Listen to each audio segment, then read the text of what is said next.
ઝઘડિયા ખાતે જે 10 વર્ષની માસૂમ દીકરી સાથે દુષ્કર્મની ઘટના ઘટી હતી ત્યારે એ દીકરીની તબિયત, એની સ્થિતિ શું છે એ જોવા માટે અમે એસજી હોસ્પિટલ વડોદરા ખાતે આવ્યા છે।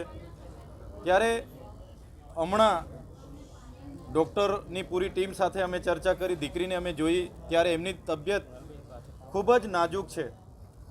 ડૉક્ટરોની પૂરી ટીમ પ્રયાસો કરી રહી છે, પ્રયત્ન કરી રહી છે કે દીકરીને યેન કેન પ્રકારે આ પરિસ્થિતિમાંથી બહાર લાવી શકાય। સાથે સાથે એમના માતા પિતાને પણ અમે મળ્યા છે, ત્યારે એમની માતા પણ પોતે એમની પાસે હિંમત ખૂટી ગઈ હોય એવી પરિસ્થિતિ છે। ત્યારે માતા સાથે અમે બેઠા, એ પણ ખૂબ દુઃખી થયા છે અને ખૂબ એમની પણ વેદના છે।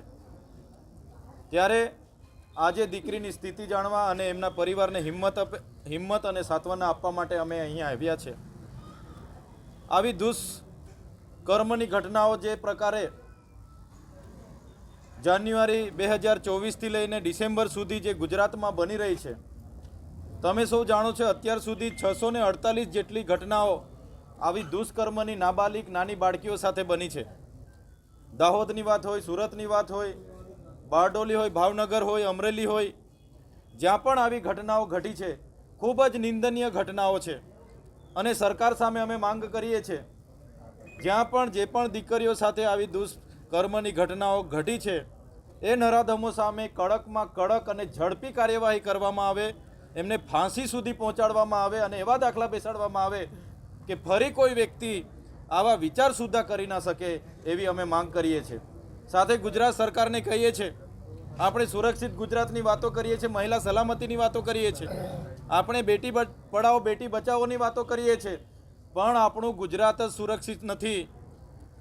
કોઈ દેશમાં કોઈ પણ રાજ્યમાં આવી ઘટના નહીં જ ઘટવી જોઈએ, જે પણ ઘટના ઘટે નિંદનીય જ છે, પણ જ્યારે બીજા રાજ્યોમાં કોઈ ઘટના ઘટે છે ત્યારે આપણા મુખ્યમંત્રી, આપણા ગૃહમંત્રી બીજા રાજ્યોના મુખ્યમંત્રી સરકારોને સલાહ આપવા નીકળે છે, લાંબા લાંબા ટ્વીટો કરે, ટ્વિટર પર ટ્વીટ કરે છે, કેન્ડલ માર્ચો કાઢવામાં આવે છે। જ્યારે આ શ્રમજીવીની દીકરી સાથે બન્યું છે ત્યારે ત્યાંના સ્થાનિક એક પણ નેતા કે સરકારના એક પણ વ્યક્તિ બોલવા તૈયાર નથી, બધાએ મૌન સેવી લીધું છે। ત્યારે સરકારે આ વરવી વાસ્તવિકતા સ્વીકારવી પડશે કે ગુજરાતમાં 648 જેટલી ઘટનાઓ આજ દિન સુધી આ વર્ષે જ બની છે, એમના પર ક્યાં સુધી કાર્યવાહી કરી એ સરકારે જવાબ આપવો પડશે। દાહોદમાં 6 વર્ષની દીકરી પીખાઈ ગઈ, એની સામે શું કાર્યવાહી કરી, સુરતમાં શું કાર્યવાહી કરી, બારડોલીમાં શું કાર્યવાહી કરી, એ સરકારે આવીને પ્રજા સમક્ષ કહેવું પડશે। ત્યારે ગૃહમંત્રી શેખી મારવાના બદલે પોતે રાજીનામું આપે।